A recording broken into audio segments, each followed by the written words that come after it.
কথাটা শুনেন। নিজের শ্বশুর বলছে, বৌমা আমার মনে একটা যেন আশা রয়েছে, প্রত্যেকটা জনার যেন নাতি পোতা হয়েছে, আমাকে একজন দাদু বলে ডাক দিবে, আমারও মনে একটা আবদার আছে। হে বৌমা শুনে নাও, আমার ছেলের ব্যবহারটা কেমন, আমার ছেলের চরিত্রটা কেমন, এই মতো যেন শ্বশুর যেন জিজ্ঞাসা করছে নিজের বৌমাকে। শ্বশুরে বলছে নিজের বৌমাকে, আমার ছেলের চরিত্র ব্যবহার কেমন। কয়েকবার বলার পরে আল্লাহ পাক রব্বুল আলামিনের নবী বলছেন, আমি শুনেছি লোকটা যেন এই মতো করে নিজের শ্বশুরকে জবাব দিছে, আব্বাজান কি বলবো শুনে নাও, আমি একটা দুঃখের কথা বলতে চাই আপনাকে।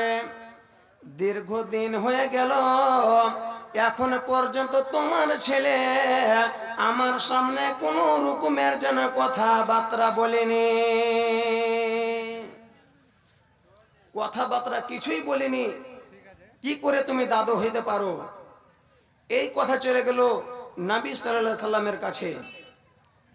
বলছে, হ্যাঁ রে বাবা, আমি এই রূপের মতন একটা একটা করে কথা শুনেছি, এই কথাটা কি সত্য? বলছে, জি এই কথাটা সত্য। তো কেন তুমি এই মতন কাজ করছো, কেন কথাবার্তা বলো না? তো বলছে, আল্লাহর নবী গো, আমি কি করে কথা বলবো? নবীজি, আমি যেন দিনের বেলায় প্রতিদিন যেন এবার রোজা রাখি, রোজার অবস্থায় বিবির কাছে যাওয়া যাবে না, মাগরিব থেকে ফজর পর্যন্ত আমি প্রতিদিন যেন কোরআন পড়ছি, প্রতিদিন আমি 30 পারা কোরআন না পড়ে যেন এবার শান্তি নাই। প্রতিদিন আমি 30 পারা কোরআন পড়েছি আর দিনের বেলায় রোজা রাখছি। তবে দিনের বেলায় যদি আমি রোজা রাখি আর মানে রাতের বেলায় যদি আমি 30 পালা কোরআন প্রতিদিন যদি আমি পড়ি, আমার স্ত্রীকে আমি সময় দিব কেমন করে?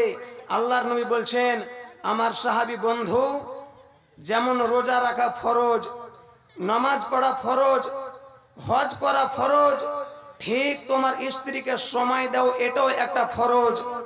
অনেকে বিস্তারিত লম্বা হাদিস আছে, আমি তাড়াতাড়ি করে আজ্ঞা দিচ্ছি। নবীজি বলছেন, তুমি 15 দিন মাসে রোজা রাখো এবং তুমি 15 দিন রোজা রাখিও না। এমনি করে শেষ মতন হাদিসে আছে, তুমি একদিন রোজা রাখো, একদিন রোজা রাখো না। বন্ধু, কি এমন একটা যুগ ছিল, আমার সেই পূর্ব যুগের কথা বলছি, সাহাবীরা দিনের বেলায় রোজা রাখতো, প্রতিদিন তারা রোজা রেখে দিত, কিন্তু এবং রাতের বেলায় কোরআন পাঠ করত। বন্ধু, আজকে আমাদের সামনে রমজান মাস আসে, এই বরকতের মাস আসে, কতগুলো ভাই দেখে মানে কি যে রোজা রাখে না, কিংবা রোজা ভয়ে এখান থেকে সেখানে চলে যায়, তারা কিন্তু রোজা রাখে না। সেটা কি যুগ ছিল? সাহাবীরা একদিন রোজা করেছেন, একদিন রোজা করেননি। অনেকগুলো বিস্তারিত লম্বা কথা আছে, আমি ওদিকে যাচ্ছি না। আল্লাহ পাক রব্বুল আলামিন আমাদেরকে যেন এই আমাদের বরকতের মাসকে যেন আমাদের হেফাজত রেখে আমরা যেন 30টা রোজা রাখি এবং ইমানের সাথে যেন আমরা রোজা রাখতে পারি। আল্লাহ পাক রব্বুল আলামিনের নবী বলছেন, মান সামা রমাজানা ঈমানান ওয়া ইহতিসাবান গুফিরা লাহু মা তাকদ্দামা মিন যামবিহি। যে ব্যক্তি রমজান মাসে 30টা রোজা রাখলো, ইমানের সঙ্গে নামাজ পড়লো এবং নেকি পাবো তার উদ্দেশ্যে, তার সমস্ত গুনাহ মাফ করে দেয়। বন্ধু, অনেকগুলো কথা ছিল, কিন্তু সময় সংকীর্ণর কারণে আমি আপনাদের কাছ থেকে এখান থেকে আমি বক্তব্য ইতি করলাম, আমি বিদায় নিচ্ছি।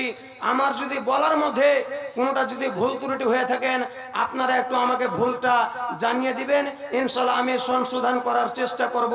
আসসালামু আলাইকুম ওয়া রাহমাতুল্লাহি ওয়া বারাকাতুহু।